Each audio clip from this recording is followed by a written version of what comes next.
So obviously to continue to make progress, we need young people to come into the field. And our next speaker is going to be James Christian.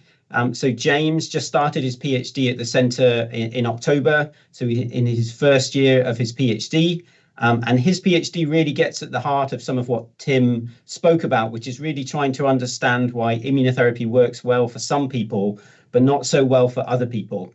And just to recognize that actually James's PhD is funded by donations to the Centre for Cancer Immunology, the Cancer Immunology Fund. So without further ado, I'll hand over to James and he can explain what he's been up to. Thank you, Mark, and good evening, everyone. As said, I'm James, and I started my PhD at the CCI just at the end of last year.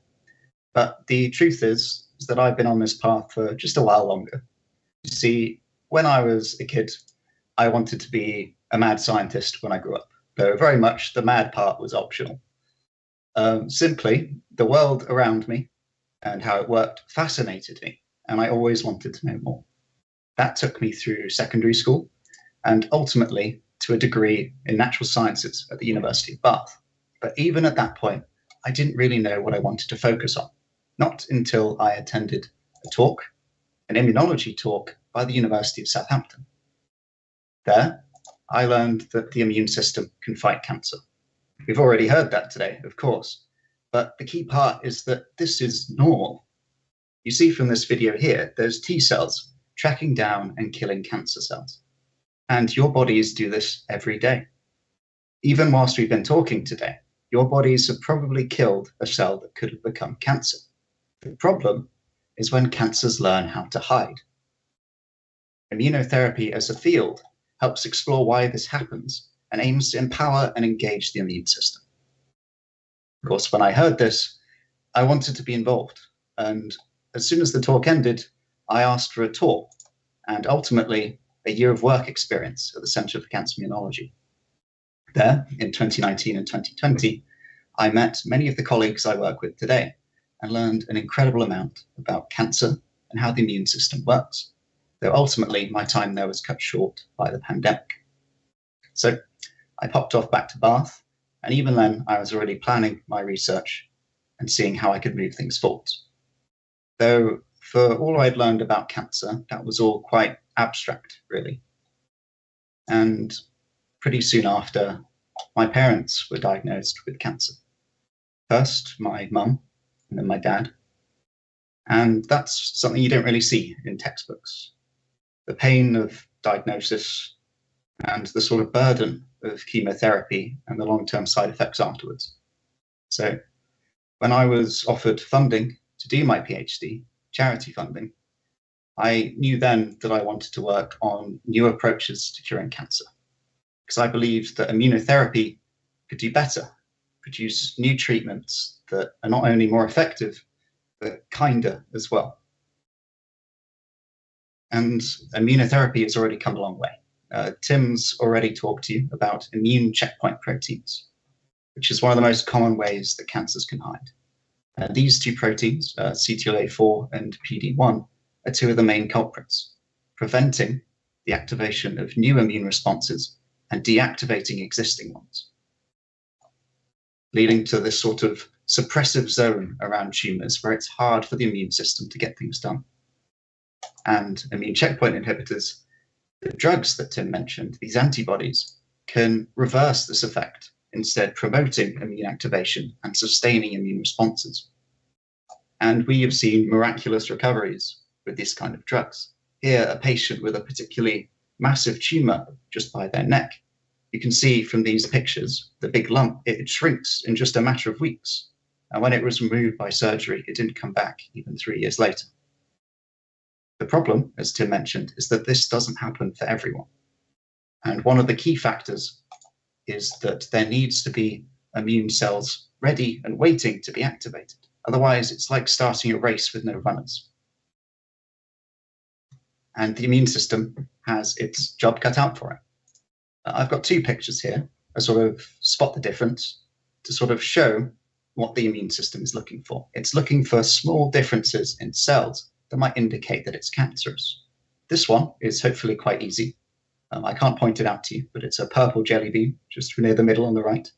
But unlike these images, where there's about 100 cells, the body has trillions, and the differences can be very small, which is why we need to train the immune system. And one of the key tools for doing such is a vaccine. Vaccines usually have a few components. The main one, the first one, is that we need to give the immune system a target. We call this an antigen. This is usually a protein that cancer cells produce, but that healthy cells don't.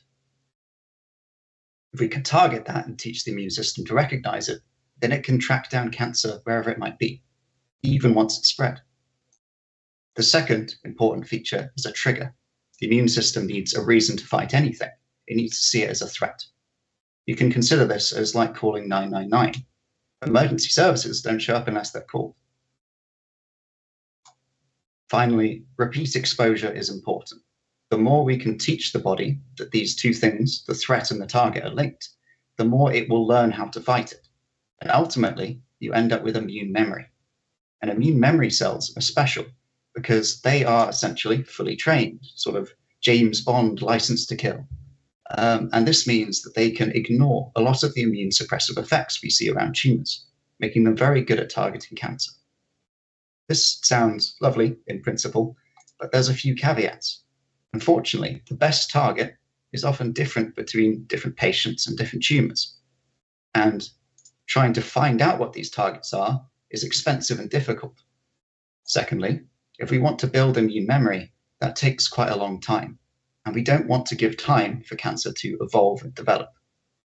Which is why, with my research, I'm aiming to make a cancer vaccine, but in a way that you might call cheating. You see, there's already plenty of the best possible targets in the body, in the tumor itself. And secondly, any immune response near to a tumor can help trigger an anti-cancer response if it's strong enough. This is because any immune response in progress releases danger signals that can interfere with the cancer's ability to hide.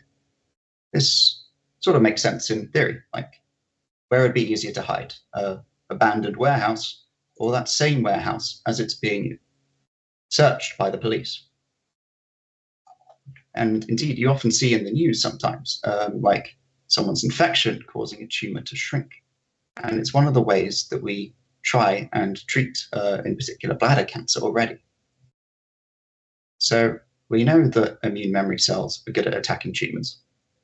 And we know that an immune response in progress can help take away the invisibility cloak of cancer.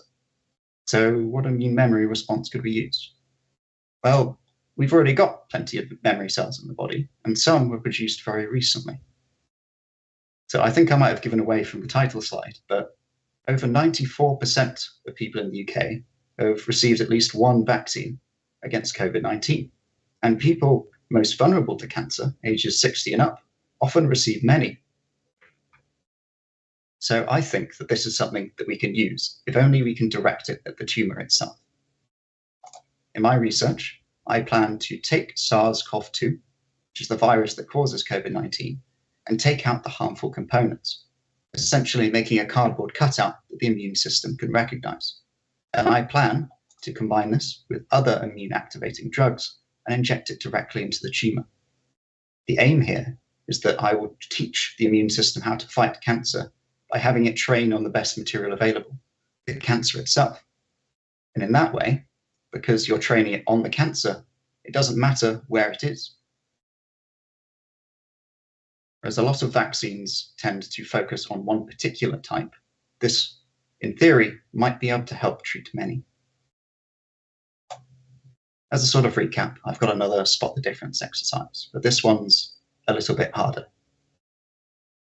You see, whilst cancer might hide in the dark corners of the body, such that the immune system can't see it, from the outside, we know exactly where it is. We can see it on scans. So instead of training up the immune system and letting it find cancer on its own, I instead plan to tell the body exactly where the problem is, in a way that it can't ignore, like an explosion in a haystack. So if I take away this image now, can you spot the difference? Thank you for your attention. Thank you for listening. And I hope to hear some questions from you later. Fantastic. Thank you very much, James, for a really clear presentation and description about what your project hopes to do. And so hopefully, I think James will have conveyed to you the idea of continually evolving new ideas about how we can use the immune system to treat cancer. So in this case, using SARS-CoV-2 as a potential vehicle to be able to do that, and the idea of vaccinating against cancer. So all of those are really intriguing and interesting ideas that we're going to try and explore over the next few years.